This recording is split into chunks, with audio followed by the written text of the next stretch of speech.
Iya, keputusan pemerintah untuk memperpanjang masa pembatasan kegiatan masyarakat atau PPKM di Jawa dan Bali hingga 8 Februari mendatang ini disambut negatif oleh pelaku industri hotel dan juga restoran. Mereka khawatir akan semakin terpuruk pasca dihantam pandemi. Lalu apa respon pemerintah terkait hal ini? Untuk membahasnya lebih dalam, sudah bergabung lewat sambungan Zoom pada malam hari ini di CNN Indonesia Newscast, Sekretaris Eksekutif Satu Komite Penanganan COVID-19 dan Pemulihan Ekonomi Nasional atau KPCPEN, Raden Pardede. Selamat malam Pak Raden. Ya, selamat malam Mbak Fani, selamat malam semuanya, salam sehat. Salam sehat ya Pak ya. Kemudian juga ada Ketua Perhimpunan Hotel dan Restoran Indonesia atau PHRI, Haryadi Sukamdhani. Selamat malam Pak Haryadi. Ya, selamat malam Mbak Fani, Pak Raden, seluruh pemirsa CNN TV. Ya, terima kasih Bapak-Bapak telah bergabung bersama kami pada malam hari ini. Saya ke Pak Haryadi terlebih dahulu ya Pak. Dari PHRI sendiri sejauh apa evaluasi yang dilakukan oleh pengusaha terhadap hasil dari PPKM Jilid 1, terutama untuk sektor usaha dan juga perhotelan dan juga restoran maksud saya? Ya, jadi sektor perhotelan, mall, restoran ya, atau secara keseluruhan sektor pariwisata itu yang paling terdampak sekali Mbak. Nah dari awal itu kami sudah mengingatkan bahwa masalah batasan waktu itu PSBB ya, sekarang PPKM, itu selalu yang diketatkan itu adalah sektor yang sebetulnya dari sisi pelaku usahanya dan konsumennya itu relatif patuh terhadap protokol gitu. Kesadaran melaksanakan protokolnya itu sangat tinggi. Nah dari awal kami ingatkan, saya setuju dengan Pak Diki tadi ya dari Griffith University. Jadi testing kita ini juga sangat terbatas, di mana justru yang kawasan padat penduduk, daerah-daerah yang masyarakatnya sangat tidak patuh gitu ya, bahkan mereka menganggap virus itu tidak ada dan sebagainya, itu yang tidak pernah terjangkau oleh pemerintah gitu. Jadi nutupnya salah gitu loh menurut saya ya. Salah sasaran Jadi Pak yang Haryadi dikencangin maksudnya? itu adalah sektor yang sebetulnya pelaku usahanya dan konsumennya itu relatif patuh, tapi justru yang masyarakat yang rentan terhadap penularan itu tidak diberikan perhatian gitu. Nah ini akhirnya akan selalu seperti ini. Mau dibikin PPKM 1 tahun penuh juga nggak selesai kalau yang ininya tidak diselesaikan gitu loh. Yang mempunyai potensi justru menjadi sumber penularan yang terus-menerus itu. Begitu Mbak Fani. Kalau kerugiannya sendiri seberapa besar Pak Haryadi? Ya kalau kita menghitung di 2020 kemarin ya, perkiraan kami itu kan kalau untuk hotel aja mungkin lebih dari 50 triliun tuh. Dan kalau yang sektor restoran itu lebih dari 65. Itu selama 10 bulan ya kemarin itu. Yang potensial loss yang kita hilang. Ya itu termasuk juga dari sisi devisa pariwisata kita. Jadi itu cukup besar Mbak. Nah ini yang kita berharap, kenapa kami merespon tempo hari PPKM ini kalaupun tidak bisa harus diperpanjang, paling tidak jam operasional daripada sektor-sektor tadi yang saya sebutkan itu bisa diperlonggar. Mall boleh sampai jam 9, restoran sampai jam 9. Karena kalau restoran itu hanya sampai jam 7 Mbak, itu udah praktis nggak bisa buka Mbak. Atau sekarang diperpanjang di jam 8 ya, itu juga percuma karena jam kerjanya mereka itu tamu itu datang adalah setelah maghrib. Jadi setengah 7 itu baru mereka pada makan gitu ya. Jadi kalau jam 8 udah tutup kan last ordernya paling nggak jam setengah 8. Jadi ya percuma. Jadi ya nggak menolong juga begitu Mbak. Oke, jam kerja itu juga merupakan salah satu perubahan dari aturan PPKM yang jilid kedua ini. Kalau dari Pak Raden sendiri, apakah memang perubahan aturan yang diberlakukan di jilid 2 PPKM ini juga merupakan masukan atau rekomendasi dari pengusaha atau seperti apa Pak pelaksanaannya? Ya kita dengarkan semua masukan ya. Jadi pemerintah di dalam mempertimbangkan memperpanjang ini, kita dapatkan masukan dari banyak pihak. Tentu dari masyarakat, dari pebisnis ya.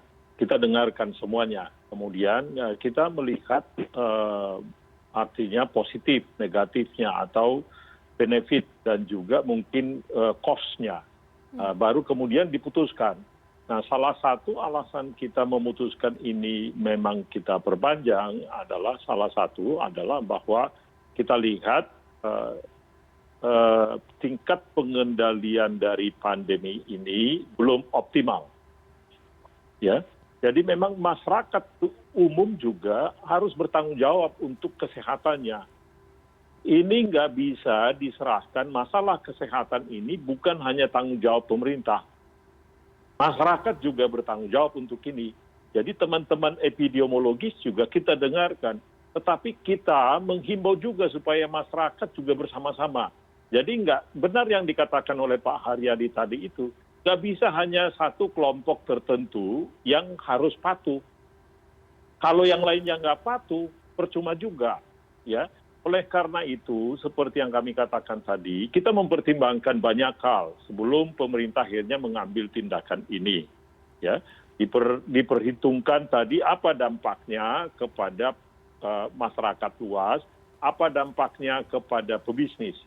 Ya, kita melihat kebijakan yang dibuat inilah yang optimal. Satu tadi sudah dikatakan ada yang ditambah memang. Jam waktu untuk kalau nggak salah untuk mal dan restoran itu menjadi sampai dengan jam 8. Ya, maunya jam 9, jam 10 oke lah. Ini kan semua orang harus menyesuaikan dengan situasi pandemi ini. Orang mau makan, kalau dia mau makan di restoran ya datang lebih cepat lah atau dipesan lebih cepat. Kita harus bisa melakukan penyesuaian di sana sini. Karena di sisi lain negara lain lebih ketat dari kita, ya. Di sisi lain juga kalau kita memang benar-benar tidak melakukan apa yang kita sebutkan sekarang ini kan sebetulnya tidak full lockdown, ya, tetapi masih terbatas ini. Kalau full lockdown juga akan susah sekali teman-teman para pebisnis dan juga UMKM. Yang di sektor servis, di sektor restoran itu akan sangat berat sekali kalau kita full. Tapi demikian juga kalau kita tidak melakukan ini bisa berdampak sangat berat terhadap kesehatan. Itulah yang selalu disebutkan oleh Pak Presiden, kita harus ada keseimbangan di sini. Nah sekarang memang karena ada kenaikan akibat daripada liburan di Natal dan Tahun Baru waktu itu, ini diperketat. Dan kemudian kita juga memperhitungkan kenapa kita lakukan sekaligus ini. Ya sekaligus supaya kita bisa, harapan kita menurunkan nanti tingkat infeksi ini sampai dengan Februari. Oke. Nah pada saat yang sama kita akan tambah juga nanti fasilitas kesehatan. Oke. Ya.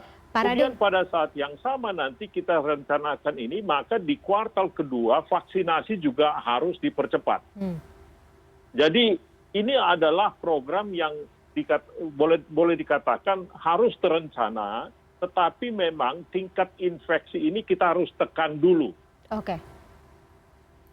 Pak Raden, tapi tadi dari Pak Haryadi sendiri mengatakan bahwa selama ini sektor hotel, restoran, dan juga pusat perbelanjaan sebenarnya adalah pihak-pihak yang memberlakukan prokes paling ketat, paling baik, dan juga diawasi dengan betul-betul. Nah, kalau misal dari evaluasi PPKM jilid pertama sendiri, apakah memang potensi penyebaran tersebut masih terlihat, masih terjadi di sektor-sektor usaha hotel, restoran, dan juga pusat perbelanjaan kalau dari data yang didapat oleh KPCPEN? Tapi tahan dulu jawabannya Pak Haryadi dan juga Pak Raden, kita akan kembali lanjutkan dialognya setelah jeda berikut ini. Tetaplah bersama kami di CNN Indonesia Newscast.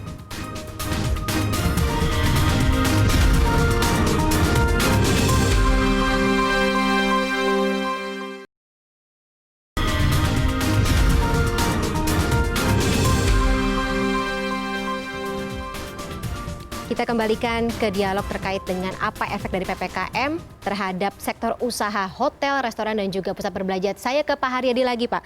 Pak Haryadi dari PHRI sendiri, sebelumnya sempat mengatakan bahwa para pengusaha di sektor usaha hotel, restoran, dan juga pusat perbelanjaan ini membutuhkan insentif untuk tetap mempertahankan usaha mereka di tengah pandemi karena sangat terdampak ya Pak ya. Butuh sekali bantuan dari pemerintah khususnya. Mungkin bisa dielaborasi lebih lanjut Pak, seperti apa bentuk insentif yang dibutuhkan tersebut?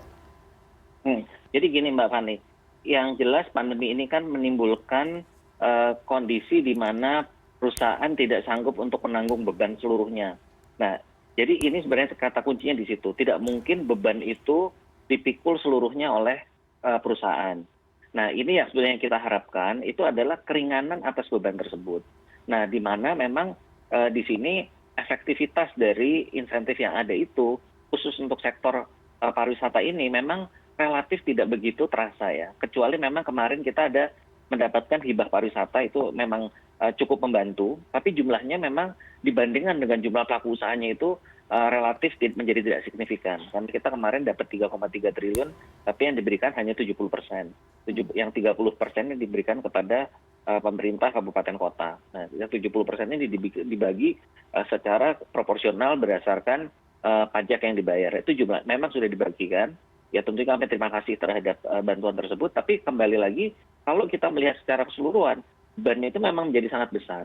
Dan yang kita rasakan sekali itu adalah baik dari sisi beban kewajiban kita kepada perbankan dan kewajiban kita terkait dengan biaya utilities, listrik, air dan sebagainya. Ini juga besar. Dan juga adanya pajak-pajak yang terkait dengan pajak daerah, PBB dan sebagainya yang relatif hanya sedikit daerah yang memberikan keringanan di situ. Nah, secara keseluruhan ini nantinya itu pasti akan menjadi masalah besar, Mbak Fani, karena kalau tidak dilihat dari perspektif bahwa ini adalah kejadian luar biasa, sehingga tidak mungkin itu nanti dibebankan seluruhnya kepada sektor tersebut. Nah, ini salah satu contoh saja yang juga sekarang kami soroti adalah masalah kewajiban terhadap perbankan. Nah, kewajiban terhadap perbankan ini kalau melihat laporan OJK itu adalah yang dilakukan restrukturisasi hanya 25%. Potensi restrukturisasi 25%. Artinya apa? Seolah-olah yang 75% itu sehat-sehat saja ya. Nah, ini juga akan jadi masalah karena apa yang kami lihat di lapangan itu kemungkinan besar lebih dari 25% gitu. Nah, ini kalau kita lihat kemarin angka 25% ini dari mana? Nah, itu kemungkinan besar adalah kalau dilihat dari perspektifnya perbankan, karena itu kan laporan dari perbankan. Waktu ditanya restrukturnya kira-kira berapa, mereka menyampaikan angka sekian. Nah, yang kita khawatirkan itu adalah nantinya beban ini akan menjadi besar dan akhirnya yang jadi korban sektor pariwisata itu atau sektor lain yang terdampak ya, karena transportasi juga mengalami hal yang sama. Demikian Mbak Fani. Pak Haryadi, ada persyaratan tersendiri nggak sih untuk sektor hotel, kemudian juga restoran yang membutuhkan insentif tersebut harus menyertakan seperti apa gitu, kerugian yang sebesar apa yang harus dialami sampai mereka bisa mendapatkan insentif itu, ada persyaratan khusus nggak? Saya rasa nantinya pasti akan dilihat ya Mbak ya, kan semua punya kan namanya juga insentif, masa kayak salah alamat gitu ya, mungkin pasti tidak, karena harus dilakukan verifikasi. Tapi kami meyakini kalau untuk sektor khususnya di hotel dan restoran ya, di sektor kami ini itu udah jelas mayoritas pasti mengalami kesulitan yang besar. Apalagi contohnya adalah Bali. Bali itu sampai hari ini mungkin mereka yang masih buka hanya kira-kira hanya 10%, Mbak. Nah, 90%-nya itu udah tutup udah 10 bulan. Jadi ini juga jadi masalah besar juga karena biaya maintenance dan sebagainya itu akan jadi masalah. Nggak ketemu break even point juga dong Pak Haryadi ya? Iya. Oke. Dari Pak Raden sendiri bagaimana Pak? Apakah KPCPEN juga mungkin bekerja sama dengan pihak lain untuk memberikan stimulus insentif yang menyeluruh gitu, tidak hanya dari kota-kota besar tetapi juga wilayah lain yang pasti juga terdampak Pak? Ya, begini, pada prinsipnya pemerintah itu memang dalam situasi seperti ini mencoba membantu hampir seluruh sektor. Namun ada prioritas-prioritas. Seperti yang kita lihat, kita bantu sekarang ini hampir 40% dari rumah tangga yang rentan miskin itu, kita bantu melalui perlindungan sosial. Nah, yang sektor-sektor ini, yang UMKM juga kita bantu.